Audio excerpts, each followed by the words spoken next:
All right, well, thank you everybody for joining. This is the City of Bend Utilities Public Advisory Group meeting for March of 2024. We have this is our second hybrid meeting, so we've got a crew online here through Teams. We've got a crew in person in Boyd Acres location, and we're also recording, so yet a third audience. So appreciate whoever is joining, however they're getting this information. I'm Aubrey. I help the city team with facilitation.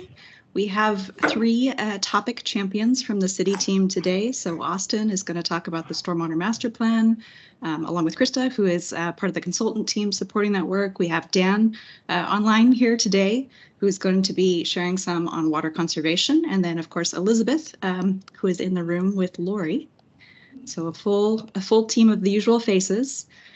And this is our game plan. So three topics. Three very exciting topics. This will be kind of our first time to take a bigger dip into what the Stormwater Master Plan series of conversations is going to look like throughout 2024. We had in the agenda packet shared a little bit of information about the development timeline and the milestones for that work and where UPAG input is expected or desired over the course of this coming year.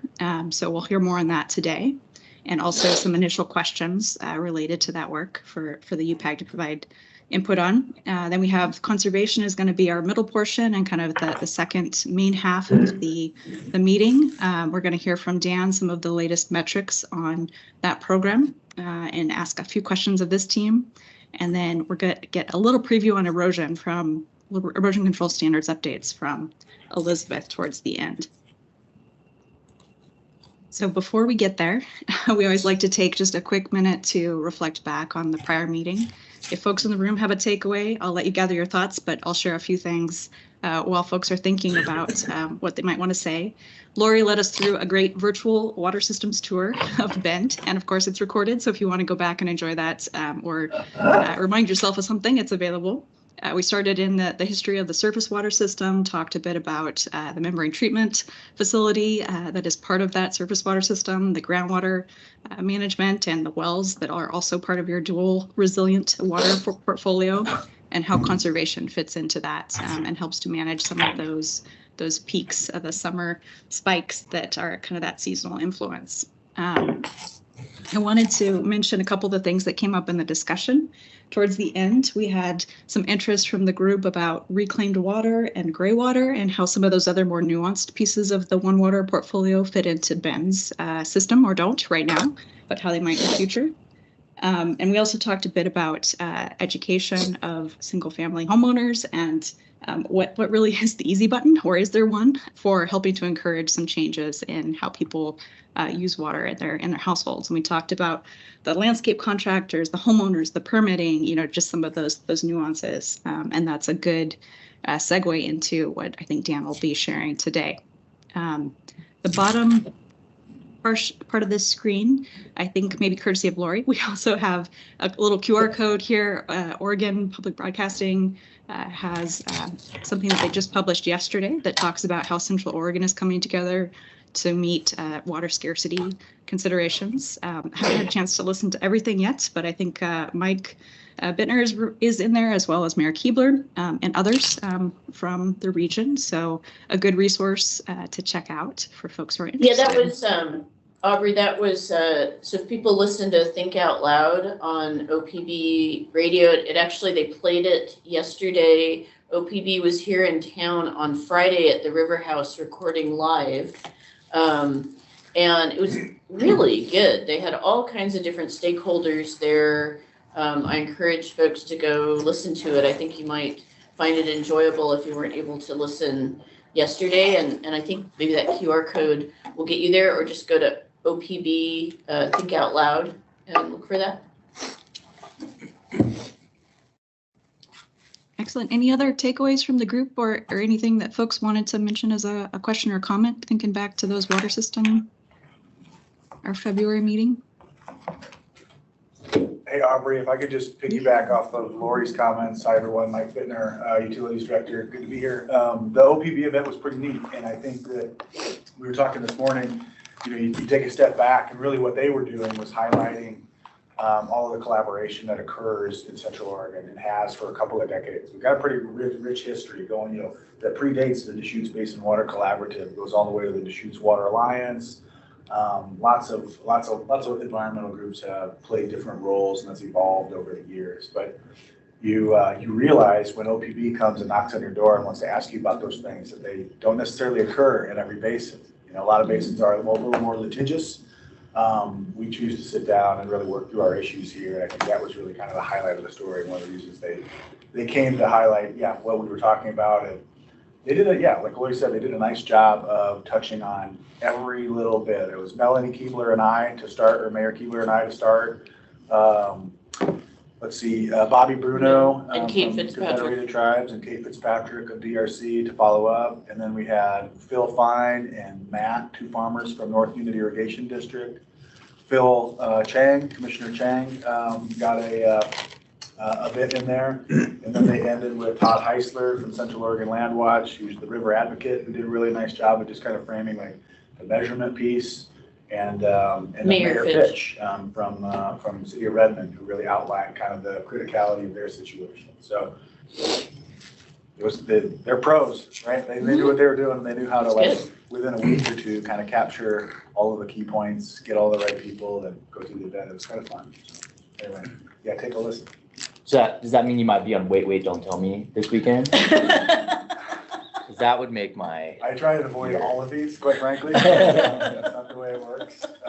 We went there, trying to being a little flexible, knowing that like they usually start with a couple people on stage and, rotate through the conversation. And when I showed up, I was there to save a seat for the mayor and I, and they said, no, you two are on stage first. You're starting. Oh, wow. Like, oh, okay. And when you're sitting up there, they play the entry music. And if you know Think Out Loud, you know the entry music I'm talking about. It was interesting, like you could look out in the crowd and there's about 100 people in the room. You could see everybody's head start to bob, and it was just like applause. And it was like you're on a real radio show. It was kind of funny. But, that's cool. Yeah. So, but no, Austin, thanks for the question. So, Aubrey, for your purposes, do you want to note who's in the room? Because I know you're going to be putting together a list. Sure. If folks want to just give a quick wave, it probably helps the folks online to recognize who's speaking to. Ann, you want to start? Sure, I'm off camera. Ann Orange, Communications, Public Works. Rick Martinson, High Desert Work Center. Lori. Austin Somheggie, Engineering Infrastructure Planning. Mike. Scott Wallace with the Wallace Group. Mike Zabo Landscape Architecture. Elizabeth O'Keefe, Stormwater Program Manager. And then I guess folks can see who's online. I want to make sure Aubrey and I still are trying to figure out like how to deal with all the details of doing these meetings hybrid. Perfect. Yeah, we've got a good crew online. So myself, Brian Wilkinson, Brittany Barker joining us from the city team as well. Dan, we've already mentioned, Mark Buckley, Sarah Marshall, Emily McCain, Stephanie, Tom Hidley, and Trista, who's going to be introduced here momentarily. So a great crew for the folks online. The typical raise your hand or drop a note in chat, and I'll help to moderate from the online perspective. And then for the folks in the room, I think Lori can be kind of a point if you want to break in or provide feedback. We'll just keep an eye on our time and try to make sure everybody has a chance to chime in. So with that, I'm gonna kick it over, and I think Austin, do you want to tee up the Stormwater Master Plan? Yeah, thanks, Aubrey. Again, everybody, my name is Austin Somheggie, project engineer in engineering and infrastructure planning. And I'm kind of sitting at the PM role here for the Stormwater Master Plan, but with a ton of help from Lori, Elizabeth, and Brittany, and of course, Trista and OTAC, our selected consultant. But just a kind of high level here, we just kicked off the Stormwater Master Plan about a month ago, looking to do an update of basically what was left off in the 2014 Stormwater Master Plan. There's really a long way that we're looking to come from that master plan. But I guess a little bit of framework outside kind of the typical CIP project. scope. We're partnering a lot with the People utility. might not know what CIP means. So a lot of the times, a master plan, you're looking to figure out what's your project list that you need really for your capital improvement program, and then the details of that. We're taking, that's a major element of this master plan, but also we have our 2 major stormwater permits that are have a lot of coincidence with what we're trying to do here. So that's a lot of what we're working with Elizabeth on. So we have the groundwater permit and the surface discharge permit. All those have kind of requirements we're going to check a little bit with the master plan effort. But then also really just looking at, what are the main issues in town, and then a few specific categories we're looking at, like density within the city. We're seeing, basically from state down, the whole keep everything on your private property is becoming a little bit less feasible to do. But we're looking at some other options to go above and beyond what's already acceptable today. So possibly like regional facilities, or just other I guess solutions there. So with that, Trista, I'll kick it over to you. If you want to introduce yourself, and then maybe a little bit of a forecast on what's to come. Sounds good. Thanks, Austin. Can everyone hear me well? Yes. Okay, wonderful. So I am Trista Kobleski, and I'm a senior stormwater planner at OTAC, and I'm the project manager for the update of the Bend Stormwater Master Plan. And I didn't bring anyone with me today, but I have a great team, and that includes 3 sub-consultant firms. And you will meet representatives from those 3 sub-consultant firms through the course of this process, as well as me and other folks on my team. So Austin pretty much went over my first 2 slides already, but I will just go over them anyway for the sake of repetition. The purpose and overview of the master plan, we have kind of a couple of different tracks. All the items on this first slide are really about that capital improvement program, the projects that Austin was mentioning. How will we keep your existing storm system functioning well and extend it where needed? So the 5 bullet items on this page are, first thing we're going to do is update the conveyance and drainage projects list from the 2014 Stormwater Master Plan, which was your last iteration. And we're going to check on the status of those. If you've solved them, great. If some are still pending, then we're going to keep them on the list and probably update the costs. We will also be polling the stormwater utilities group who are out there day to day working in the storm sewer system in the city, and asking them where are new issues that have cropped up since the last master plan, or are still just, maybe they existed then, but they weren't a priority, but they need to be a priority now because they've worsened, or they're chronic, or the infrastructure is just failing. So we're going to identify those issues. We are looking to create a long-term plan for reducing risk to groundwater from drill holes and dry wells. We'll be working with our sub-consultant GSI on that. We will be looking to create a plan for improving the quality of runoff that's discharged to the Deschutes River from the city's stormwater outfalls, which are mostly concentrated in the downtown area. And from those drainage, UICs, and outfalls, we'll kind of prioritize the project concepts from those and develop a capital improvement program that mixes all those types of projects and prioritizes them. So that's one purpose. And then if you would flip to the next slide, please, Aubrey. And then we have some more policy considerations that we'll be looking at. Climate change, we know it started. The state has some policies and requests of cities. The city has a climate change action plan. What they don't have so far is a look at how the storm system can be resilient to climate change and the impacts on precipitation or snow melt that we might see in the future.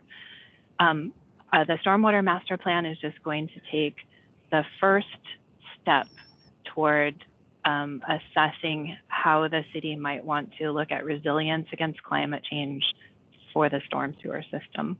Just a small bite.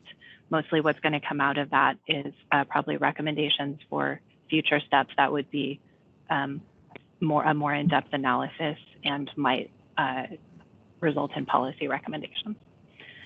And then, as Austin mentioned, we're going to explore options for facilitating denser development by allowing regional facilities, or looking for locations where regional facilities would make sense. And a regional stormwater facility means it's, in case that term is not familiar with you, generally a larger stormwater facility that provides water quality treatment, or it controls the flow and prevents erosion in the river. That serves a larger area, more than one development, more than one private property.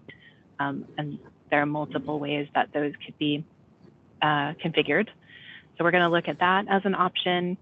It will be a kind of a policy recommendation that could come out of the master plan.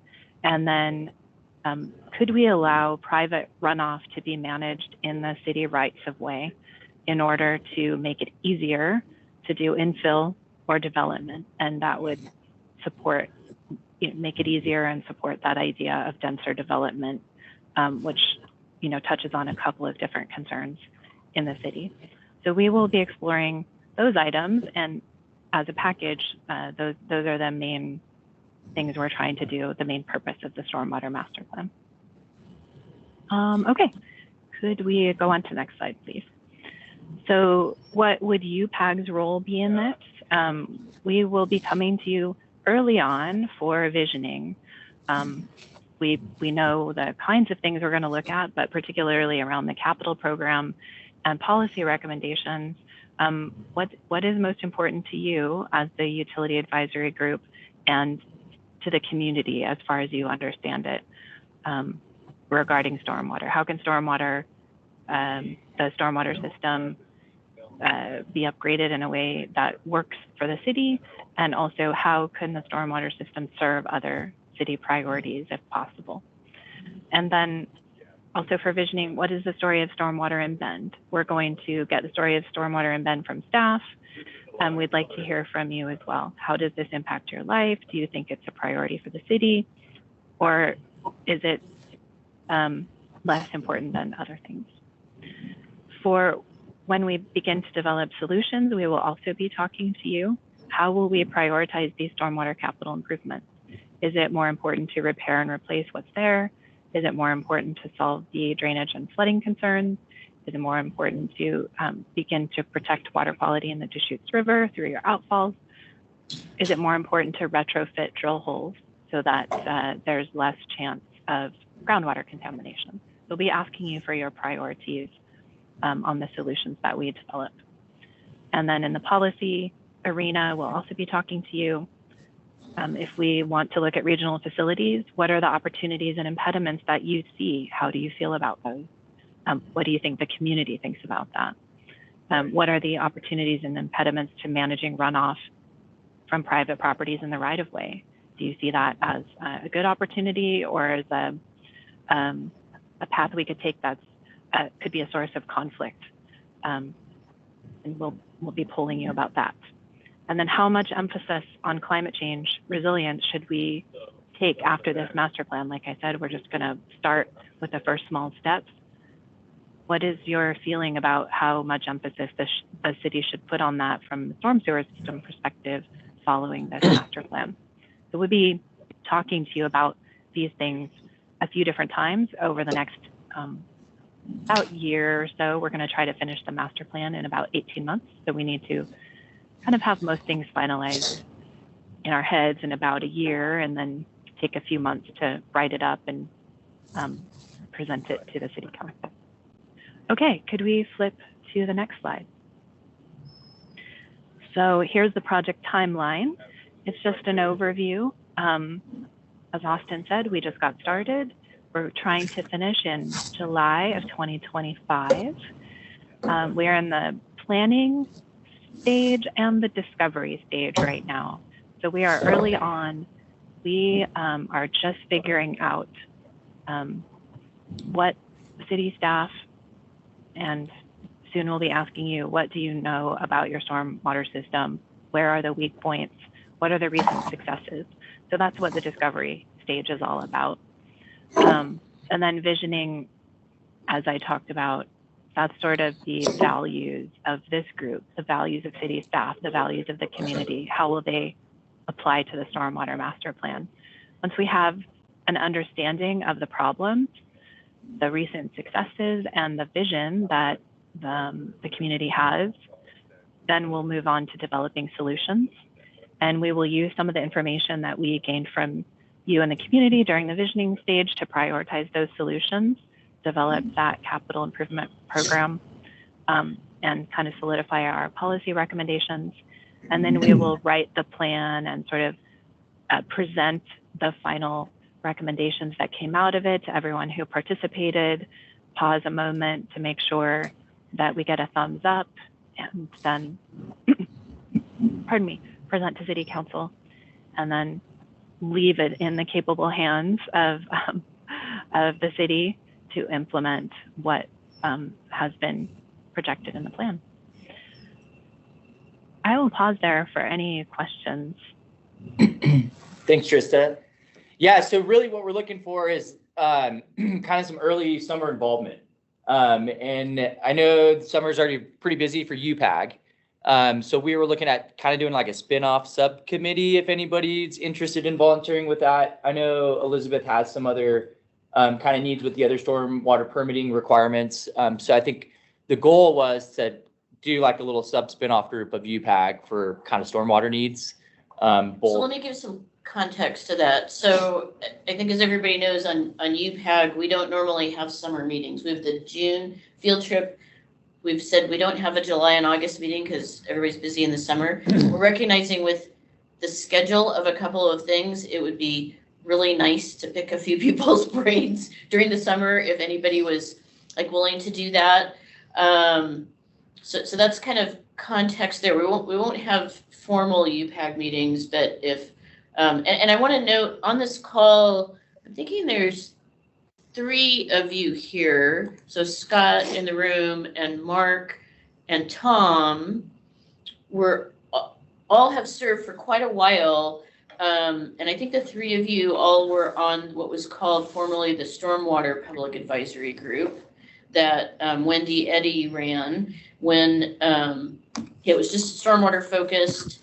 And then we reformatted the group to call it the Utilities Public Advisory Group. But I've been thinking, you guys probably have some great history in your head, because I know that talking to Wendy and looking back at files, I know there were some pretty detailed discussions about like drainage and density, and about some different routes to take with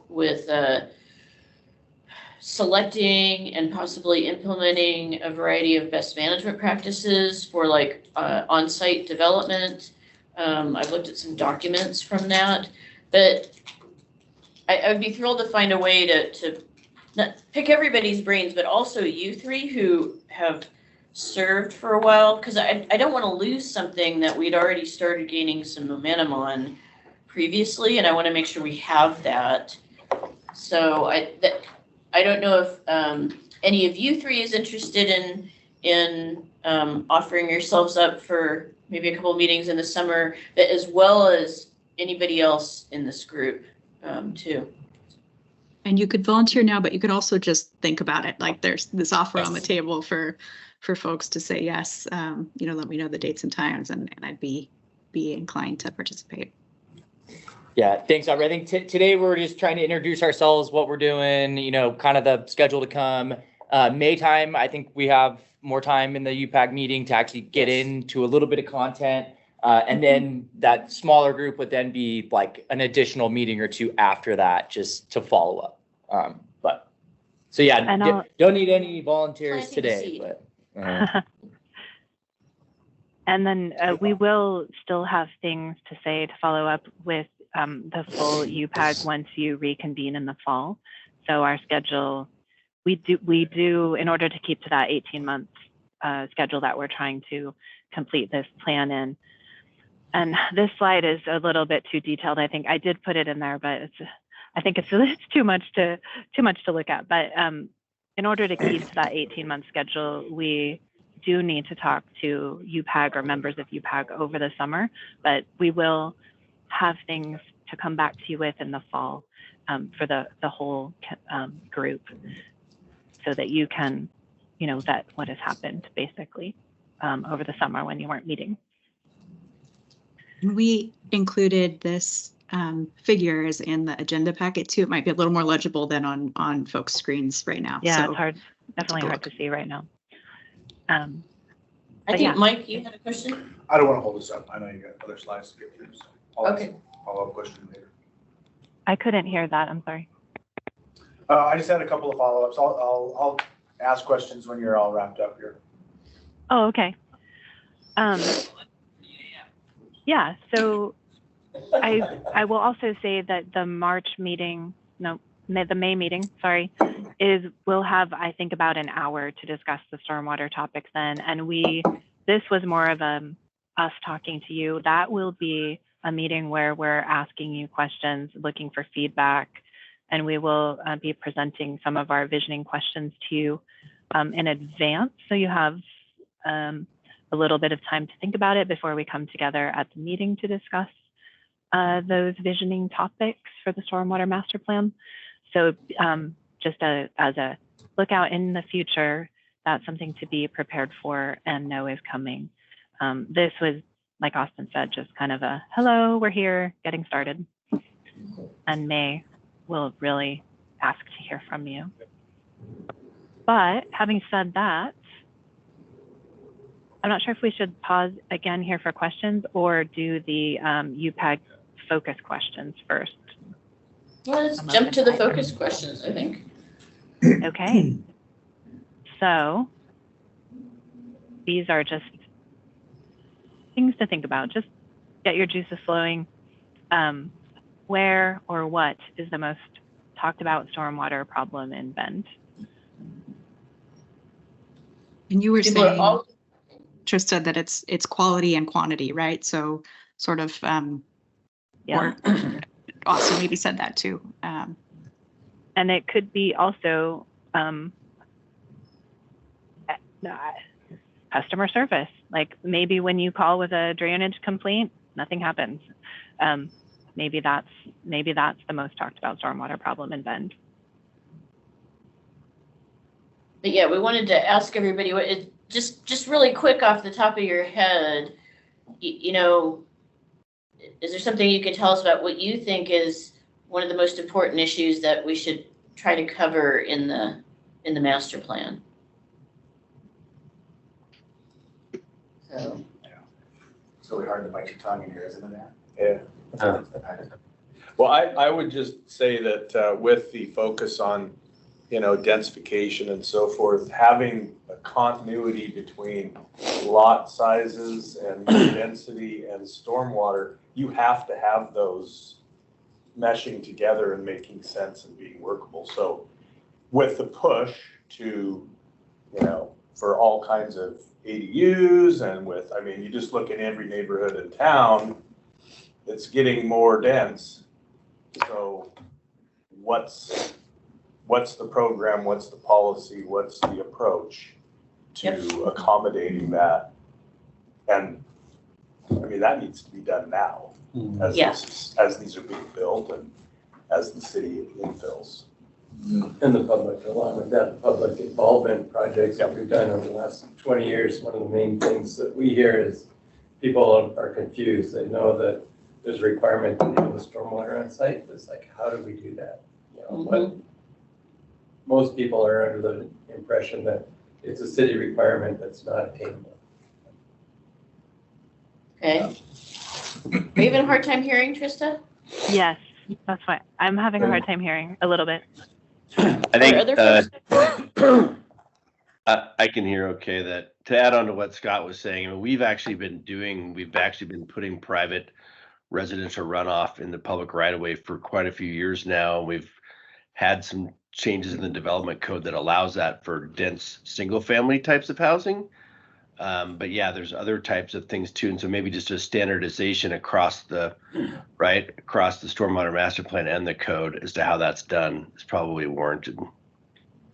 Okay. I think we have to ask, basically we have to call it out explicitly in our land use and some other things, you know, to make that happen. But so some thoughts on the densification topic for sure. Stephanie, what were you thinking of? Well, I guess I was curious about, there's a number of neighborhoods, mine being one of them, who's they're responsible for their own stormwater. And these wells that were installed, 20 plus years ago in some of these older neighborhoods are now starting to fail. And I'm on the committee tasked with helping to solve that problem, but I can imagine, and I've been in communication with like Daniel and, a couple of other folks too, just to try to get like professional opinions about some of these things. But you can imagine these neighborhoods with these people who have no idea like how to go about this, like spinning their wheels and coming up with really bad solutions. And there's quite a few of them. So I just didn't know if there should be some thought into how that all of that water is being managed now that the systems are starting to fail. And I get that it's privately owned, but I didn't know if that should change or if there should be help, at least guidelines set about for that. So kind of an odd bird topic, but thought I would mention it.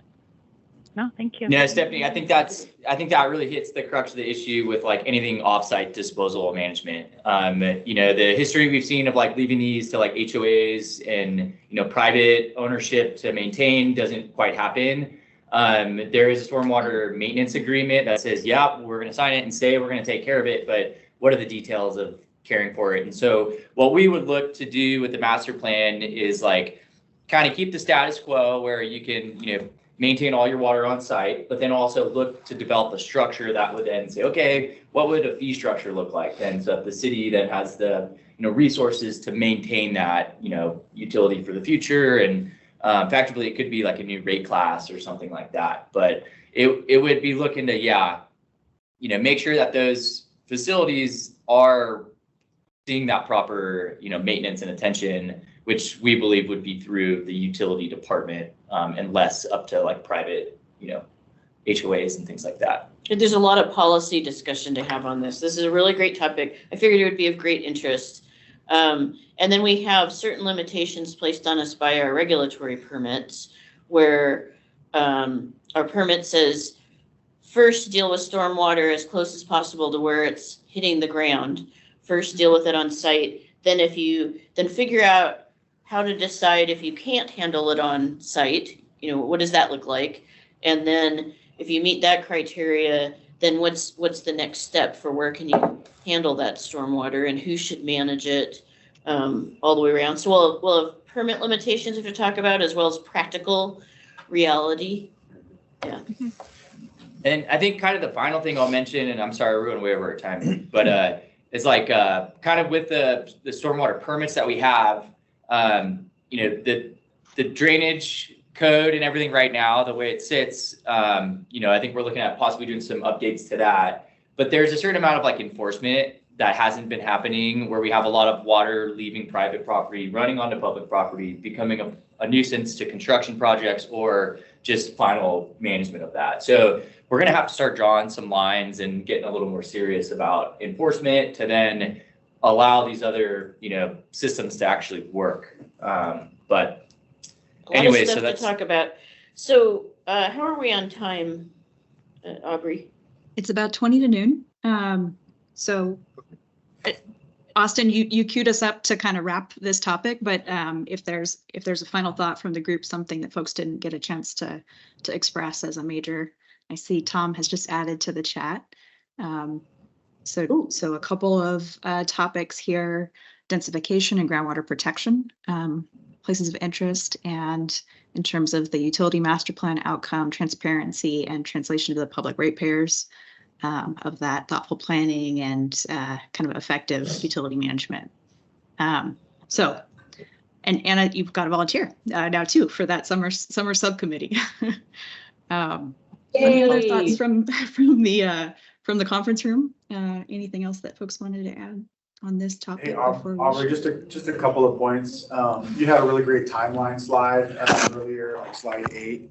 And I just wanted to point out to everybody in this group, after we get done with the master plan and identifying all of those capital needs, all of those things you want to do to the system, there is sort of a practicality conversation where you look at what you can afford, right? And that meshes with a financial exercise with water, wastewater, stormwater rates, and what kind of impacts do we want to put on our community who are getting hit left and right in terms of fee increases and things like that. So just wanted to kind of point out that, yeah, basically kind of in between that solutions and implement stages there is sort of a prioritization exercise that you can't do everything you want to do. Sorry, Austin, in advance. Okay. But I did have a question, just, I'll ask you this, Lori, and see, it seems like there's broad recognition that the 100-year storm is occurring more frequently, right? Is that working its way into planning and master planning, like in any way? I mean, that's that climate change discussion, is looking at how climate might affect how storms occur, the frequency of the storms, the size of the storms, the intensity of the storms. Yeah. So that will be the climate change. So we've got that on top of the density. And it's kind of interesting. You talk to our operations people who have been here a while, and they're like, those empty lots that used to exist, that used to just sort of make problems go away, they're gone, right? There's a 3-story, triplex there, and now the phone rings, and that's a drainage problem. And so I think we have lots of really good data that Austin and his team are probably going to get their hands around as far as how we respond to those calls that come in. We know where those points of drainage are. They're pretty well documented. So lots more to come, and I want to know we have 2 people who raised their hand to help in the summer already. So thank you very much to Brian and Tom and Mark. Sorry, I misquoted that you were previously on the stormwater committee. Great. All right. I think with that, if we want to, you were on it. Were you on it before? No, but I would do it this summer if I'm available. Just don't know what our summer plans are. Oh, wow. Look, we got all kinds of people raising their hands. What the heck? Yeah, put me on the list. Great. Thank you. Thank you, Nico. Okay, so Mike and Rick in the room, and then Tom and Brian. Thank you. Okay, let's move to Dan. I actually have one more question on that topic. Is this something that might spill into the single family home realm of everything? Yes. Because that is a huge problem as well, because the trend is smaller lots, homes built to the setbacks, and then you have all this drainage to deal with. It's usually when they call me, you have to come up with some, magical bullet to take care of it all. Right. It's just not possible. Yeah. No, I think there's a huge, culture shift, catching up with the valley, basically, right? And the level of severity that they hit with their stormwater. So, kind of with those developments, right, they're planning ahead, hey, we're going to have to desiccate a lot for the drainage of this neighborhood or things like that. But that's where we think the regional facilities really have the biggest impact. Absolutely. Those single families, or one single family now can have fourplex. So, or possibly redevelopment areas too. Yeah. But again, just another option. We're not trying to remove any of the way right now, but yeah. Okay, thank you, everybody, and we will definitely have a lot more discussions on this. If you think of other things that are burning topics for you, just you can put them in the chat today, or just send Aubrey or I an email. Okay, let's get to Dan and water conservation. Good morning, everybody. Sorry I couldn't be there in person. I'm fighting a cold a little bit, but can everybody hear me okay? Yes. Yeah. Okay, awesome.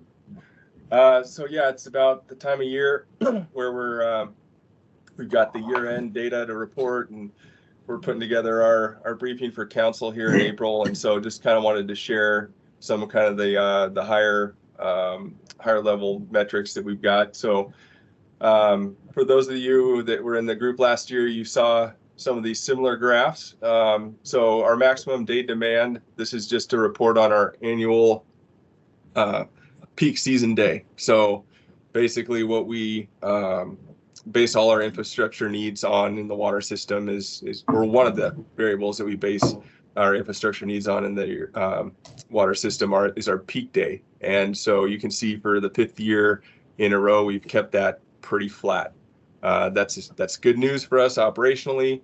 There's other challenges that come along with operating the system though. But keeping this peak day demand is one of our operational benchmarks in our program. Next slide, Aubrey. This one's I interesting. can't see any of the slides. Is anybody else having issues with? We can see them in here. We can see them online. It might be because you're. I can see them. I can see them. Yeah, Stephanie, Okay. if you change Thank the you. view on your phone, you should be able to change the view on your phone, Stephanie, to look at the slides, I think. But I will find it. Thank you. So Dan, Okay. maybe just describe briefly what's on each chart. Sure. So this next one is our total water production versus our water service population. And so we've got a bar chart or a combo chart with the bars being our population, which is in 2023 increased to 79,000 in our water service population. Of course, the City of Bend population is much bigger than that. But due to us serving 75% of those customers, our service area population is much smaller for water. And so an interesting thing to see here, though, is, there's definitely some variability in that total water production over the years. We had an increase from last year, but overall, over the last 10 years, our population has increased almost 30%, but our total water production has only increased by 10%. So that's due to a lot of things, operational improvements, higher density, conservation, all these things, but that's a positive note for us to see that our water demands aren't going up as high as our population growth. So keep in mind kind of this graph here. I'm going to show you another graph in a minute, and we're going to talk about some of the communication we've done about water use in Bend and our conservation goals and how to make this digestible to the public. So Aubrey, I think we can go to the next slide. Okay, so here's some just quick programs updates of what we did last year through our different baseline programs. So we're continuing to see water savings. We continue to see increases in the number of participants. And one thing you'll notice down there at the bottom, our leak alert program has been pretty fruitful. We have a customer service technician that runs that on the daily basis and is doing great work down there. We're doing lots of education and outreach. We increased our water waste patrols based off of council's recommendations. We decreased one thing that we did do this year that we were really happy about is out of those 170 cases, we brought our average days to resolution down from 140 days to 26 days. So that's credit due to our staff, Melissa and Christine and everybody who's really working hard to make sure that we turn the right levers and knobs to get compliance there. Next slide, please, Aubrey.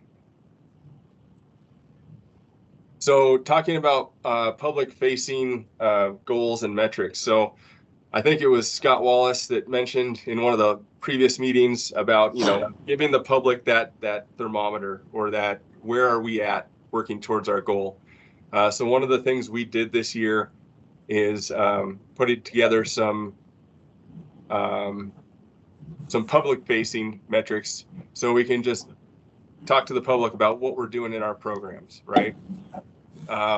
So working with our data services group to kind of put some of these metrics together. So interested in your comments here, if this does anything for you as a community member or a water customer or just a local professional. the way we collect data, we're kind of always reporting in on it the year after, right? Because we're always looking for that post engagement or post intervention water data. So the 500,000 gallons you see there was from 2022. So we only had 52 rebates. That was the pilot year, the first rollout year.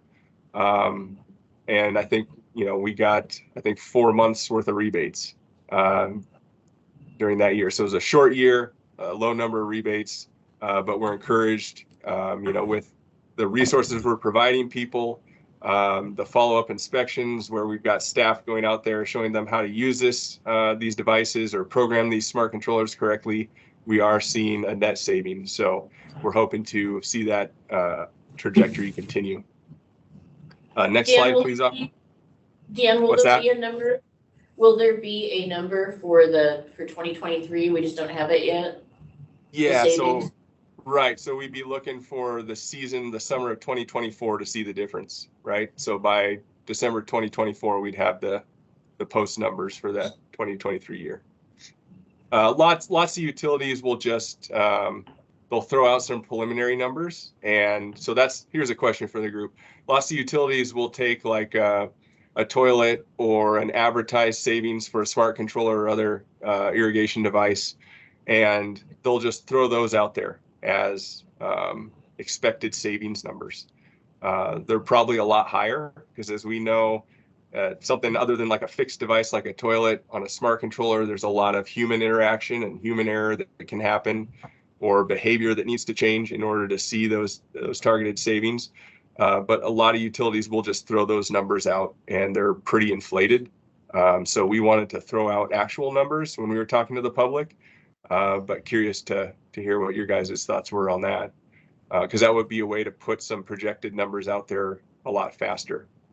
So we'd have a potential savings number, and then like a year later, we'd have the actual. Right. And which always while people are thinking about that too, I think Brian just had a clarification question on the graph. It was the max day demand, and I believe it was the water service population comparison. And he was asking if that's the city, in the city, but outside the city service areas, to kind of clarify what that other side of the axis was. Yeah, so the service area population is excluding any irrigation districts, excluding Avion and Rhodes. So that's just City of Bend water service area population. Great. And then what reactions do people have just thinking about these graphics and ways to represent savings, potential actual progress, thinking about water conservation, thinking about encouraging change in individual water use? So is the question whether or not we should show actual versus potential on the same graph? Yeah, because we're waiting, we're delayed. Yeah. So is it more important, I guess, Mike, to negative reaction from that? I could see a lot of people saying, "Oh, well, I did this and it didn't do anything." Why would I tell my brother-in-law to do it? Because we see that with irrigation controllers all the time. They claim 40% reduction, and then but they cost 40% more. You convince a client to spend, upgrade and everything, and then they never follow through, like Dan's saying, the steps to actually program it correctly to Get their ROI. to get there. And so then they come back to you saying, "Why'd you make us do this? This was all horse poop." Sound like you've had this conversation. Yes. Hey, So- Laura. Oh, go ahead. so I don't know. Yeah, that's the risk we run is, if we throw out those projected numbers, we're kind of making it look appealing. It's a lot of hand holding, to be honest, on some of these rebates. Talking with Rick earlier in the day at a previous meeting, we're working on the education piece of that. But as you can imagine, there's a lot of audiences that you need to get that education to. From the homeowner is one, the landscaper is another, designers, getting them to spec these things. And then there's always the relationships between the landscapers and the homeowners, where we just met with a group last week, and they were talking about how to lock the homeowners out of the irrigation controller because they just, so it's like, it's all these things, right?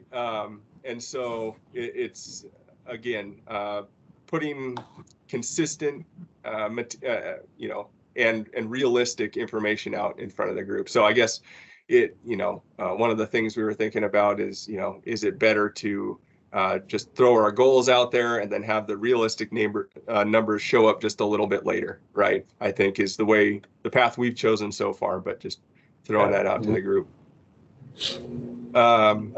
Maybe just target instead of, maybe just putting that target out instead of expected savings, to say this is a long-term goal, we want to conserve this much. That's a good point, Rick. Yeah. Dan, I know Steve had some comments here as well. But I just wanted to say, in a few years, you'll have multiple bars lined up, right? Yeah. And so the desire to have, right now, because we're ramping this program up, there's a desire to kind of, have multiple bars and kind of tell a bigger story. And Mike, to your point, it's speculative, right? And we could do that, Lori. I don't have any issues with that, but I just think that this problem will solve itself over the course of a couple of years here. Yeah. Mm-hmm. Yeah. Mm-hmm. Yep. No, you're definitely on point, Dan, with the actual and truing it up to what is really happening as best we can. And then as time goes on, then you'll be able to show the progress more than just one bar. Yeah. Okay. I think Mike had a really good point about, people seeing that and going, well, we didn't meet it, so what, my conservation efforts were meaningless anyway, so I'm gonna go back. Unfortunately, that's how people think. Yeah. I think And we're well, we don't have to get into this now, but that message gets more complicated as, things evolve around water in the basin too, and how we talk about that. So yeah, I'd love to keep this conversation going, but I also want to respect the time we got for our last presentation. So just a couple other metrics. This would be another public facing metric. This one is our gallons per capita per day number. So this is an encouraging one, but again, a little bit of context, you see the gallons per capita per day pretty stable from last year, but also with a downward trend versus our population growth. So it's a good thing for us. When we're talking about goals, in order to meet our 7 billion gallon reduction over 20 years, we need that number to get down closer to like 140-ish. So that could be, a metric, when we're talking about that thermometer and those goals that we talk about the public, or talk about that goal with the public this way. It's a pretty easy number to understand. It's a pretty easy graph to see kind of where we're headed. So just food for thought there. That's something. So all these plus a few others are going to be published in a storyboard through our OPM, our Office of Performance Management. So it will be on a dashboard available to the city here shortly. Next slide, please, Aubrey. Well, I think, Dan, just on that last slide, I think it's a little humorous. You can see the COVID bump where everybody, I guess, was out watering their lawn. Yeah.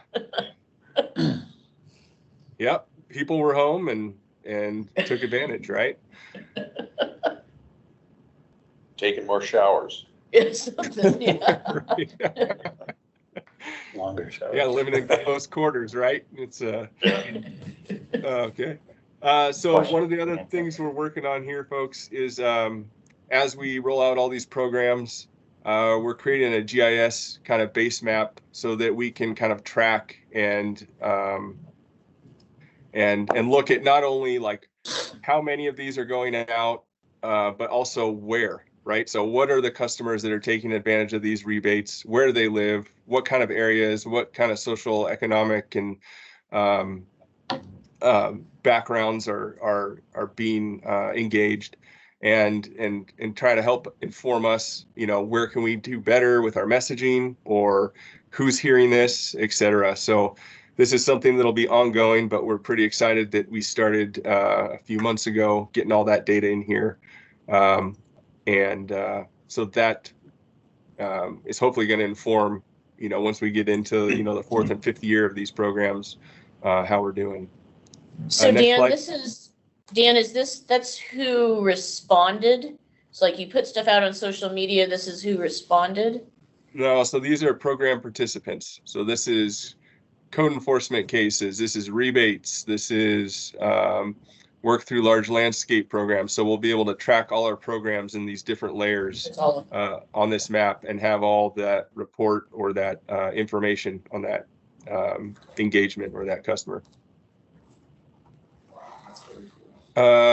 Next slide, please. So this is something that I did come to the UPAG group last year when we were getting ready to roll these out and talked about, community awareness. So one thing is talking about our goals, but something that's going to help bolster that and needs kind of like setting the baseline for this is just like, what does the community know about our water and why they should participate, or why is there a need for this goal, right?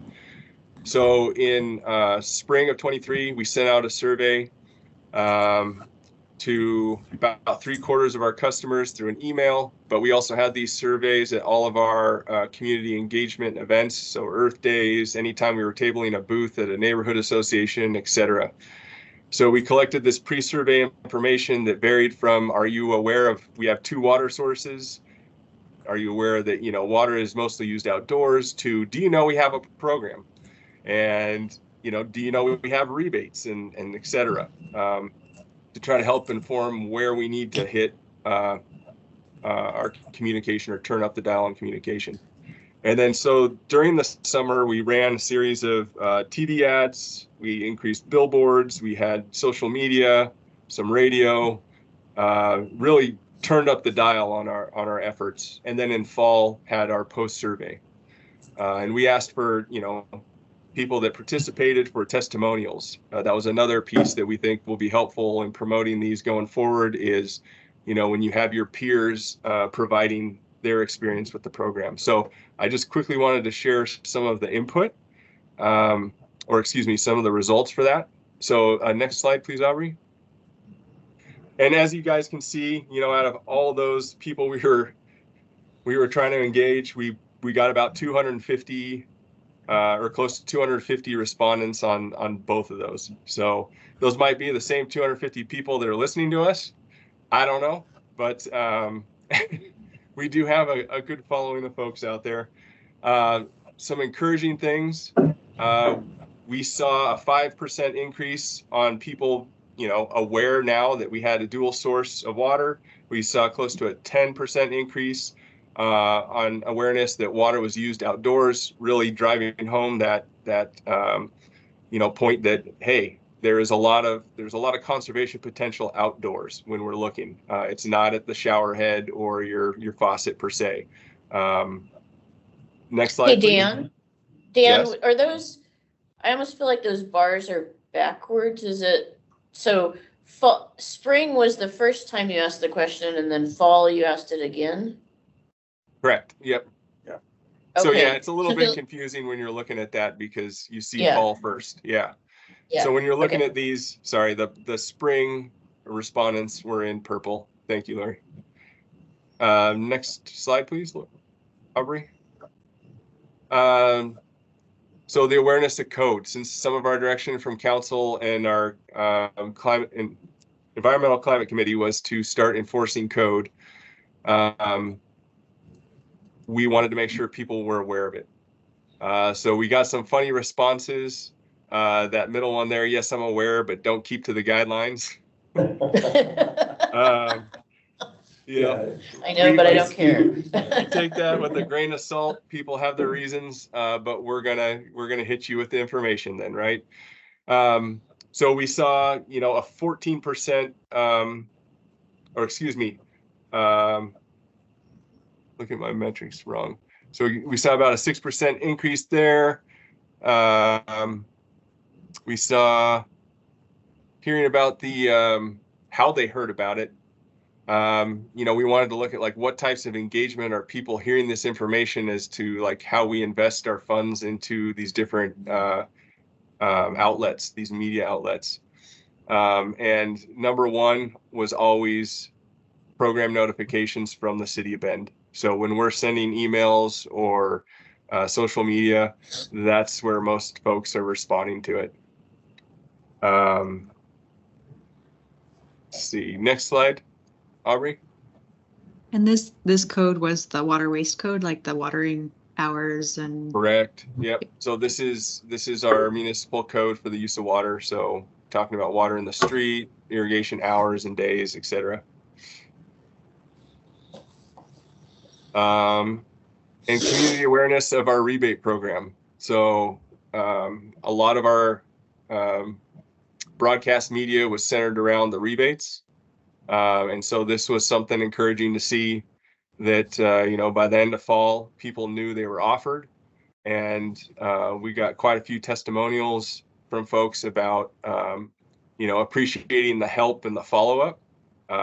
We went to a lot of these homes, and like I said, especially on, the smart timers, they had them programmed for defaults. So they actually had, natives or shrubs that were set to water as turf. So these minor things as people get used to the technology. It's a little bit of extra work on our part, to follow up with each one of these, and maybe it's not scalable into the future, but we're thinking about ways that we can engage vendors and in some of our other educational events to educate the homeowners about how to use this technology, their devices specifically appropriately, and not just have that all rely on us. But pretty positive results there. Any questions about any of this? Seems like that'd be a good topic for a YouTube video, Dan. Like some little short videos on how to use your controller right and save money. Nice hint, Lori. So we also this season put together a series of DEY videos that we'll have them on our website, and then broke them up into smaller snippets for our Instagram posts or a YouTube channel. So, kind of live walking people through the processes, showing them, DU tests and replacement, how to replace nozzles, how to monitor pressure, how to isolate leaks, all those sorts of things. So, if they can't make a class or anything, those will be readily available for folks as well. Thank you for mentioning that. Yeah. And then, so just upcoming discussions. We will be pretty soon here, I think end of spring, early summer, have that new landscape code. Thank you everyone who's provided feedback. I know several folks from the UPAG group have provided comments. We really appreciate that. And also thank you to several folks who helped us shape that. There's a few of you in the room, Mike and Rick, that helped us put that together. So much appreciated. We think we have a great product. Talking with Redmond, it was the direction we took with more instruction, more detail was appreciated by the development community. So I think we're on the right track. So that will launch hopefully June, and then we'll have a period of onboarding to where we need to be inserted in the process and make sure everything's running smoothly for our checks and our inspections. And then it would take effect roughly fall. And just for everybody to remember that, for everybody's memory, that landscape code is about the right of way. So it's the planter strips in the right of way. That is our first attempt at really codifying, okay, we don't want to see grass out there, and we only want to see certain types of irrigation systems.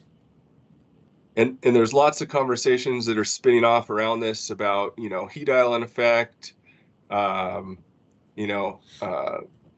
herbicide use, every repercussion that could possibly happen from, switching from a thick turf stand.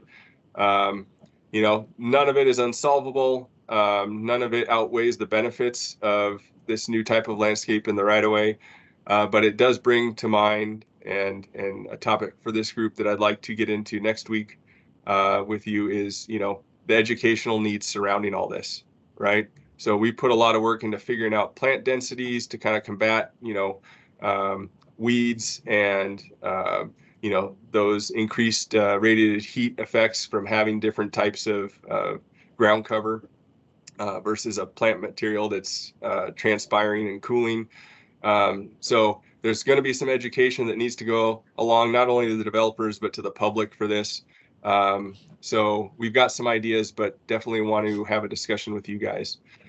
And then piggybacking off of that, we'll have 2 new programs rolling out this spring, single family residential turf removal program and a grant agreement Waterwise Communities program.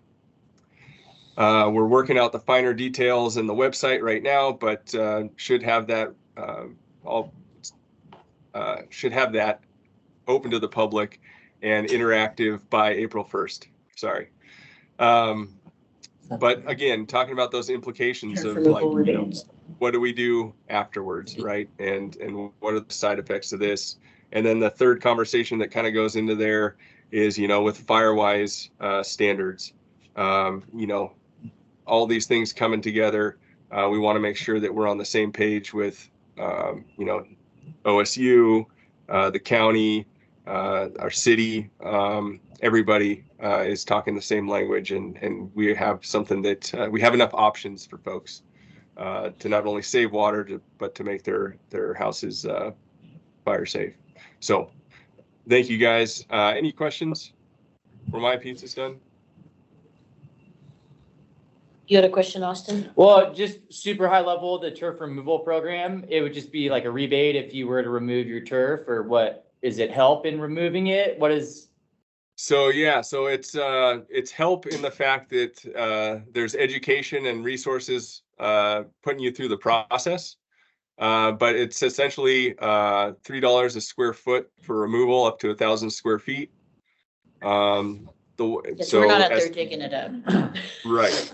So we're putting the resource documents together for them to guide them through that process, and then we'll have several field day event, some workshops, and some other webinars coming up that kind of talks about that process in more detail and the steps through that program.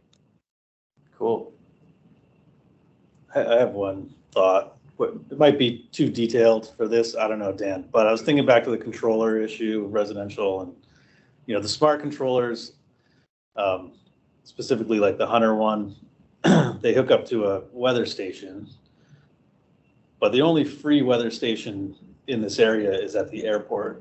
And so if you want more weather stations, you have to, and it's still a nominal fee. It's like a few dollars a month to get more weather stations. But I'm wondering if there's a way to get another official weather station in Bend, or a couple of them, to and work with Hunter and Rainbird, that you can hook up to those weather stations for free. Then the homeowners just hook up to it and they don't have to deal with their controller at all, right? It does it for them.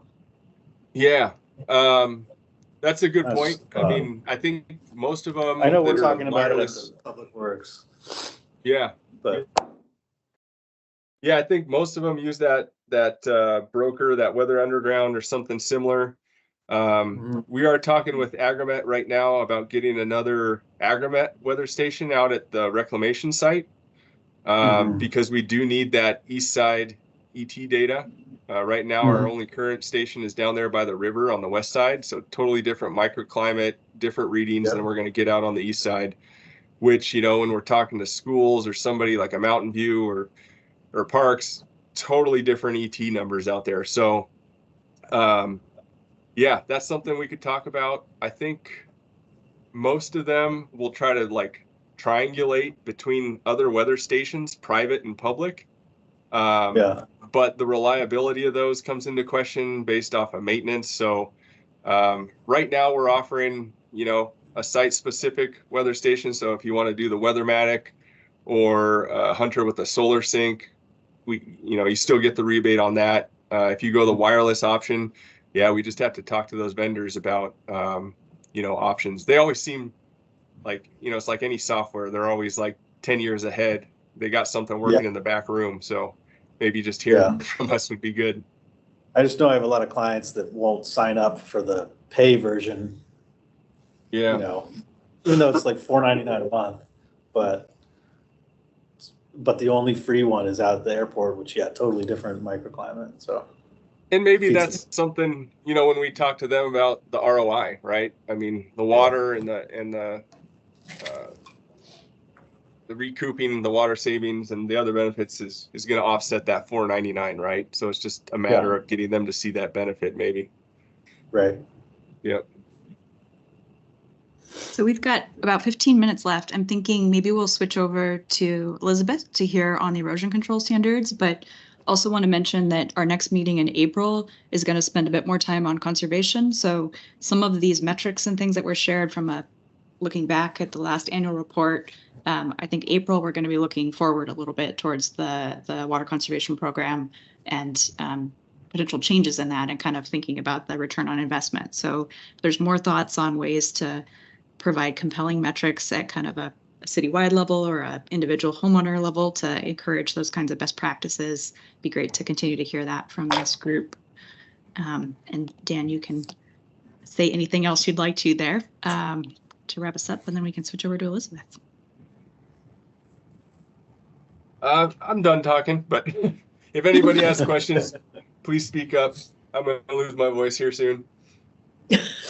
We'll give you a break. Elizabeth, do you want to take it away? Yeah, sure.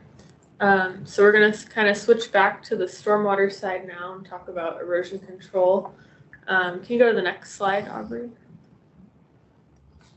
So again, back to erosion control, I just wanted to give everyone a quick reminder that our stormwater permit from DEQ has some upcoming changes that will have to be effective by November 1st of this year. And just as a reminder, this is for our municipal separate storm sewer system permit from them for surface water discharges. And we have a couple different timelines for deadlines. They kind of stagger requirements in the permit over 5 years, so you're not hit with everything at once. So the one for 2024 is the erosion control requirement, and the main portion of that one is to decrease the land disturbance threshold for erosion control requirements down to 5,000 square feet of land disturbance. And a couple other requirements. Once you hit that trigger of 5,000 square feet, there are a couple other things that we're required to do. So we're required to have some type of erosion and sediment control plan for any kind of project that meets that 5,000 square foot land disturbance trigger, have documented plan review, and then we also have minimum inspection requirements. So the city needs to go out and inspect each of these projects that meet this requirement and document those inspections. We also have to go out every time we receive a complaint for any construction project related to erosion under our DEQ permit, and then we have to have a written plan for escalating enforcement when we find problems related to erosion control at construction sites. And so although this is focused on the surface water permit from DEQ, we are implementing it citywide, and it also does relate to our WPCF permit because we don't want any type of sediments or pollutants entering UICs.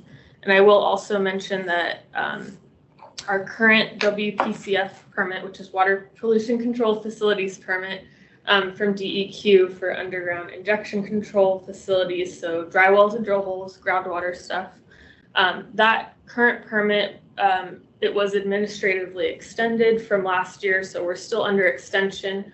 We're anticipating a new permit, hopefully this year, and they have been in discussion with DEQ, some cities, and Aqua, our statewide group for stormwater and other water-related issues. And DEQ has mentioned that they will be including some type of reference and/or requirements related to erosion controls in the UIC permit. So Although this specific requirement is for the stormwater surface water, we're anticipating that we're going to also have more requirements related to UICs and a little more clarification in our new permit once we do get it.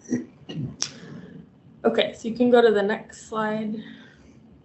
So what does this kind of new trigger requirement actually mean for us in the city of Bend? The main change is that we're going to have increased city oversight on a wider range of development projects. And so kind of we'll be moving away from the current erosion control triggers, which really relate to types of projects right now, to more to the land disturbance project size issue. So right now we exempt single family homes, and there's a lot of other exemptions that can also occur to kind of get you out of having an erosion and grading control permit at this point that will end up needing to be changed so that we meet these minimum requirements from DEQ. And so what this will look like are some updates to the standards and specifications, our Title 16 of Municipal Code, which talks all about stormwater. We'll have some pretty significant changes because right now that's where you're seeing all of those exemptions for erosion control. So there will be some pretty significant changes on that. I've been working on getting those changes started with Lori, kind of tying into ongoing tree code changes because those are also located in Title 16. So we're trying to tag onto that, get these changes done together so that we don't have to reopen Title 16 again in a few months. And then for development code, we are likely going to have some references to erosion control in development code because right now it really only covers post-construction and drainage submittal right now. So we really need to get some references to these erosion control requirements also in development code. So we'll also be working on that. And then a big part of this is changing kind of on the city's internal side, how we intake projects for development and track them, and kind of cleaning that process up a little bit with our community development department and working closely with them to get those changes made. And then lastly, the Stormwater Master Plan mentioned the UPAG Summer Subcommittee. And so I think what we discussed with them previously was that we'd probably have 2 meetings over the summer, one in July, one in August, likely focusing a little bit more on one topic for each meeting. So one will be related to all of these erosion control changes, looking for UPAG input on how we are going to implement these requirements, some more details on what that permit would look like, how would it be different for different types of development, single family homes, going from large subdivisions, mass grading to then subdivided, plotted, and resold lots, and how we make that work in terms of keeping that permitting and tracking going. So that's kind of what we have going on for what this means, like real world for development. And then we can go to the next slide. This is also related to erosion control. I wanted to let UPAG know that we're working on an erosion control training that the dates are now set for May 2nd and 3rd. So the first day is going to be kind of just a workshop with a couple guest speakers. I will probably be speaking about our permit requirement sides and DEQ.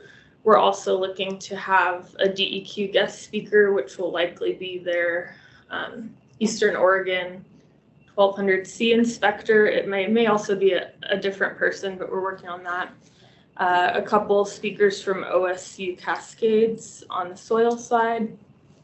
And then we'll also have a consultant that we hired for the Cecil certification, do some presentations on the day 1 workshop. And that'll most likely be at council chambers at City Hall at this point, and we're hoping to find some parking options for that and parking support there. And that one will be free. And then day 2 is kind of really only for people that are looking to get that Cecil certification. Will cost $200 per person, and you have to attend both days to get the certification. Day 2 is going to be out at our water reclamation facility. because we have some slopes there that we can do the field portions of the training on, and then there'll be a couple presentations and then the exam to get the certification. And so we have hired that consultant I mentioned to do all of that, make sure the class is certified.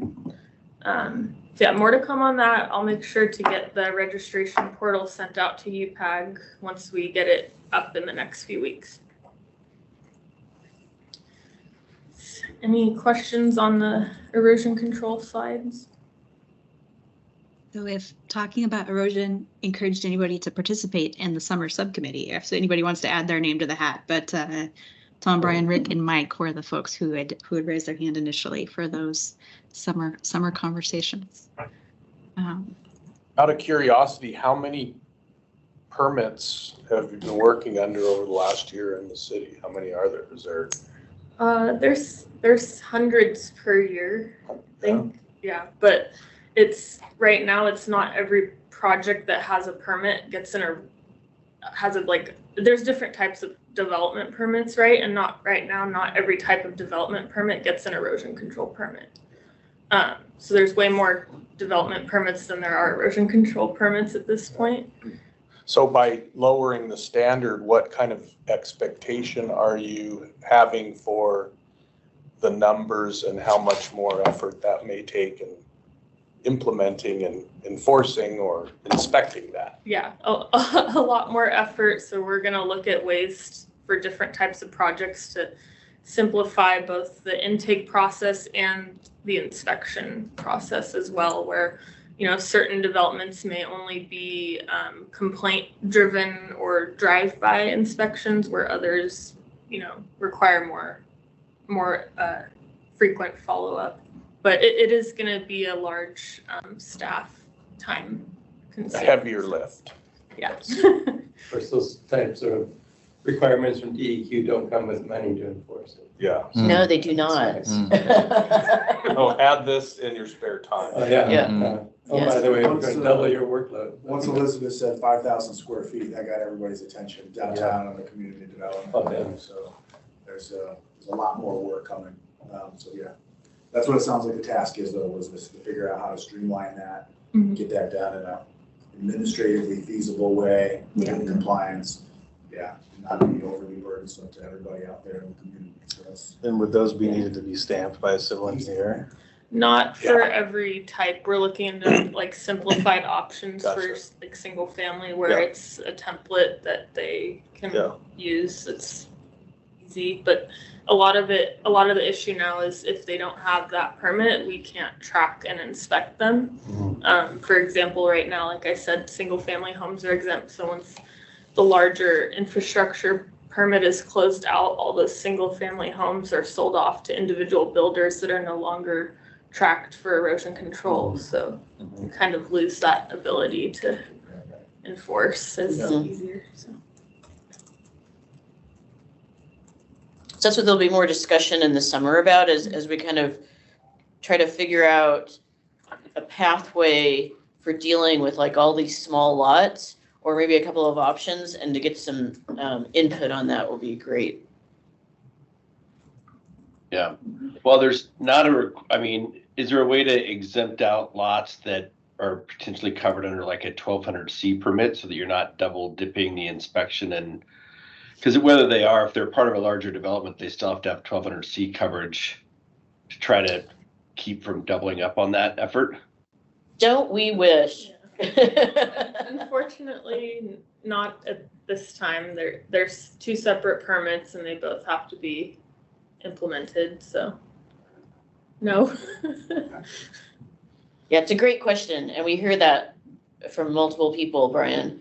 Unfortunately, DEQ owns the 1200C program and we own the one that's under our permit. But we're looking to try to make sure as much as possible the requirements are the same, as one way of at least making that a little bit simpler. And then, like Elizabeth mentioned, having some things like templates that people can use instead of having to submit a plan, perhaps being able to submit photographic evidence as a means of having an inspection versus everything having to trigger an on-site inspection. So some things like that. But again, that's where it'd be great to get folks' input on as we move into the tiny little details of this that are really important in the next few months. That seems like a good time to preview our upcoming meetings. So April 3rd, we'll be back per usual. First Wednesday, 11 to 12:30, hybrid again. So maybe no snow that time, and folks can enjoy the snacks and the in-person camaraderie. But we'll also have the Teams option for anybody who needs that flexibility. It'll be water conservation and stormwater again. And the stormwater, I think the focus there is illicit discharge and outreach to downtown businesses and restaurants. And then water conservation, thinking about an HOA grant program and the approach to that, getting some input from this group, and then also just kind of the overall program priorities looking forward.